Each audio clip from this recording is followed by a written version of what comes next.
morning, students.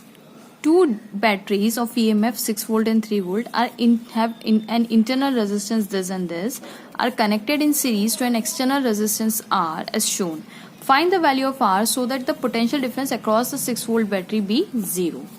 ठीक है, अब यहाँ पे इसको करने के लिए मैं इसको फिगर को थोड़ा सा रीड्रॉ कर देती हूँ. इन्होंने बोला है कि इन दोनों बैटरीज जो लगाई हुई है 6 वोल्ट, एक क्वेश्चन में दिया हुआ है ना, तो इसके साथ एक इसका इंटरनल रेजिस्टेंस होगा, फिर एक बैटरी और इसके साथ फिर से एक इसका इंटरनल रेजिस्टेंस होगा. ठीक है, और ये एक एक्सटर्नल रेजिस्टेंस R से ज्वाइंट है. फाइन, अब इस R को मैं ज्वाइन कर देती हूँ. ये मेरा इंटरनल रेजिस्टेंस है और ये मेरा इस बैटरी का इंटरनल रेजिस्टेंस है. ओके, वैल्यूज रख देते हैं. ये 6 वोल्ट, ये 3 वोल्ट और ये कितने वोल्ट है, ये 0.8 ओम है और ये कितना है 0.2 ओम है और ये रेजिस्टेंस R दिया हुआ है. As shown, find the value of R so that the potential difference across the 6 volt battery be 0. ठीक है, अब इसका देख लेते हैं. अब लेट्स से करंट यहाँ पे ऐसे फ्लो हो रहा है, बैटरी है, पॉजिटिव से नेगेटिव फ्लो हो रहा है, तो करंट कुछ ऐसे जा रहा है.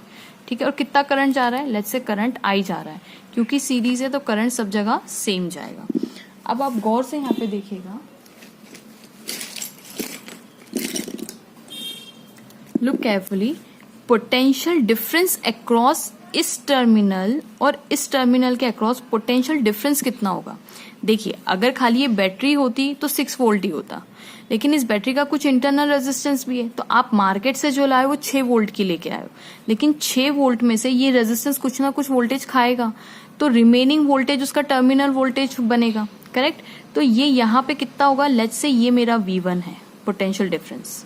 सिमिलरली ये जो बैटरी है जो लगाई है और इसका ये इंटरनल रेजिस्टेंस है, तो इसके अक्रॉस भी कुछ ना कुछ पोटेंशियल, मतलब जो हम सोच रहे थे 3 वोल्ट तो नहीं मिलेगा, हो सकता है 2.9 मिले, हो सकता है 2.8 मिले, पर कम मिलेगा क्योंकि इंटरनल रेजिस्टेंस कुछ ना कुछ वोल्टेज खा जाएगा. अब हम पहले इसकी बात कर लेते हैं क्योंकि इसके लिए हमें हिंट दे के रखी हुई है. ओके, तो लेट्स ड्रॉ इट. अगर मैं V1 की बात करूं तो V1 है क्या, V1 is the potential difference across this. देखिए, आप मार्केट से जो बैटरी लाए वो लाए हैं EMF E की, इसका EMF इज इक्वल्स टू, आप मार्केट से EMF की बैटरी E नाम की बैटरी लाए, मतलब 6 वोल्ट लेके आए. अब होगा क्या, इस 6 वोल्ट में से कुछ इंटरनल रेजिस्टेंस खाएगा, तो voltage can be equated by the voltage only. तो इस बैटरी में करंट जा कितना रहा है, I करंट जा रहा है, तो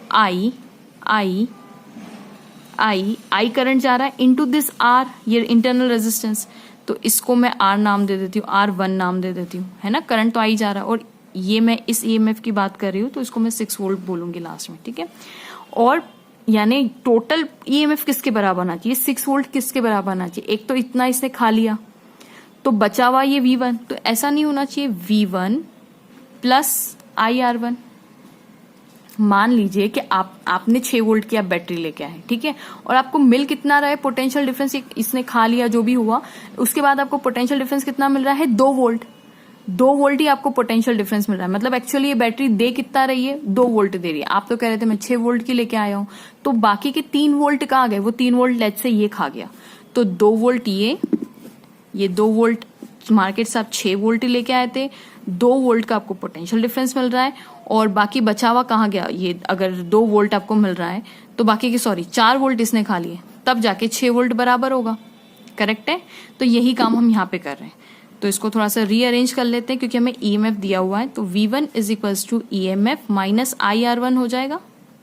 करेक्ट, अब ये V1 हमें देखिए क्या दिया है, the potential difference across the 6 volt भी 0, यानी ये जो पोटेंशियल डिफरेंस अक्रॉस ये 6 वोल्ट है कितना है, 0 है, तो इसको मैं 0 नाम दे देती हूँ.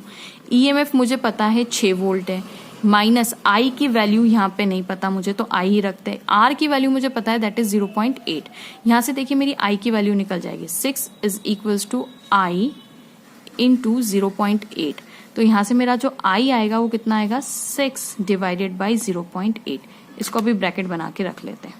ठीक है, अब मुझे बताइए इस पूरे में जो करंट जा रहा है वो I जा रहा है, और I करंट किसके बराबर होगा, V is equal to IR होता है, तो total voltage upon total resistance is equal to I के बराबर हो जाएगा, है ना. हम ओम्स लॉ से जानते हैं कि V इज इक्वल टू क्या होता है, IR होता है.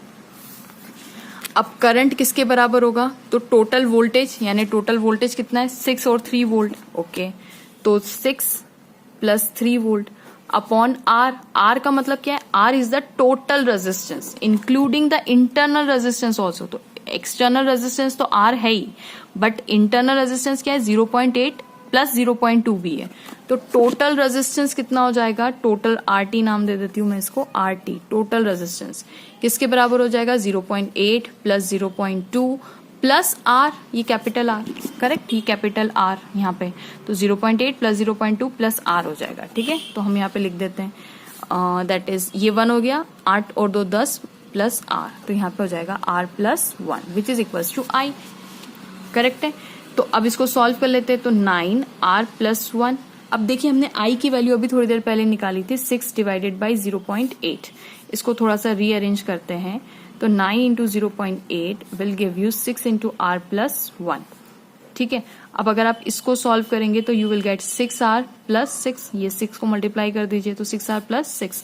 अब यहाँ पे हो जाएगा 8 9 72 is equals to 6 R plus 6, then 6r is equals to 7.2 minus 6 which implies, इसमें से माइनस करेंगे तो आपको बचेगा 1.2 is equals to 6r, यानी r की वैल्यू कितनी आ गई 1.2 divided by 6 which is equals to 6 1 6 6 2 12, यानी r कितना था, एक्सटर्नल कितना था, रेजिस्टेंस कितना लगाया था 0.2 ohms का।